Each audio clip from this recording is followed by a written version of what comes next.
Welcome to inspiration with Neeraj. आज मैं आप सभी को 10वीं कक्षा की पंजाबी की लेसन 5 की समरी सुनाऊंगी, जिसका नाम है बेबे राम भजनी, जिसे प्रो आईसी नंदा ने लिखा है। चलिए स्टार्ट करते हैं।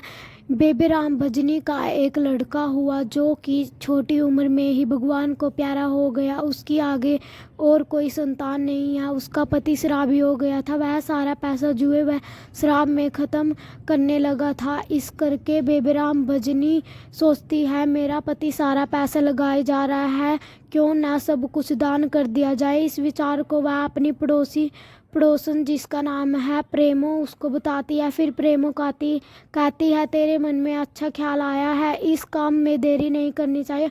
फिर प्रेमो कहती है, मैं एक साधु को भेज दूंगी। फिर साधु आकर आवाज़ देता है और कहता है उसे प्रेमो ने भेजा है। फिर बेबे राम भजनी चौकी पर उसे बिठा देती है और कहती है, मैं आपकी कैसे सेवा करूं। बेबे राम भजनी एक संदूक खोलती है जिसमें कपड़े हैं। साधु कहता है, मुझे पैसे का कोई लालच नहीं है। फिर भी बेबे राम भजनी कहती है, साधु महाराज बोलिए, मैं आपकी कैसे सेवा कर सकती हूँ। फिर साधु कहता है, मुझे सोल की आवश्यकता है तो तुम मुझे सोल दे दो। फिर बेबे राम भजनी सोल साधु को दे देती है। फिर दोबारा साधु महाराज को पूछती है, मैं आपकी किस तरह सेवा कर सकती हूँ। उस साधु को लालच भी पूरा है, फिर भी वो कहता है कि मुझे लालच नहीं है। साधु कहता है, मुझे पैसे का कोई लालच नहीं है। मेरे शंकु में एक छेद हो गया तो इसके लिए मुझे थोड़े सोने की आवश्यकता है। फिर बेबे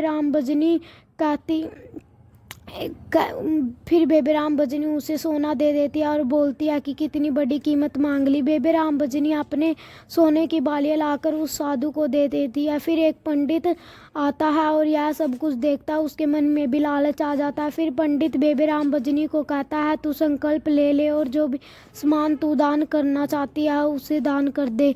फिर पंडित उससे पूजा करवाता है और संकल्प ले लेता है। बेबे राम भजनी अपना सब कुछ पंडित को दान करना चाहती है।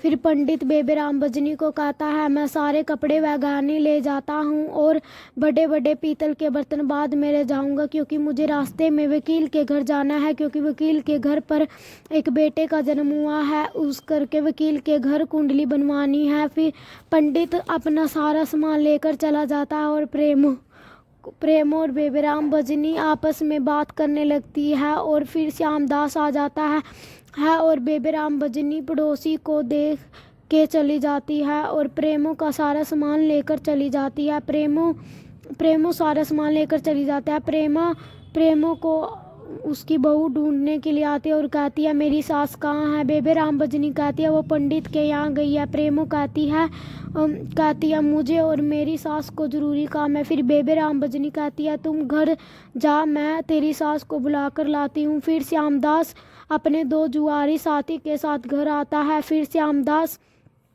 अपने साथी के साथ वहाँ सलाह करता है और बड़ी पैसे की बाजी लगाकर, आज तो मैं पैसे हथियाना है। फिर श्यामदास आ जाता है। पहली बार में श्यामदास 25-25 रुपये लगाता है और वह साथी जानबूझकर हार जाते हैं और श्यामदास को जिता देते हैं। दूसरी बाजी में वह 200 रुपये तथा दूसरी बाजी में 200 रुपये के साथ एक सोने का रिंग वह श्यामदास सोने की 3 बटन लगाता है। इसमें भी श्यामदास जीत जाता है। फिर श्यामदास खुश हो जाता है। फिर उसके साथी उसे कहते हैं, अब कोई बड़ी रकम लगाओ। श्यामदास कहता है, अब मैं सोने की 3 चूड़ियाँ लगाऊंगा।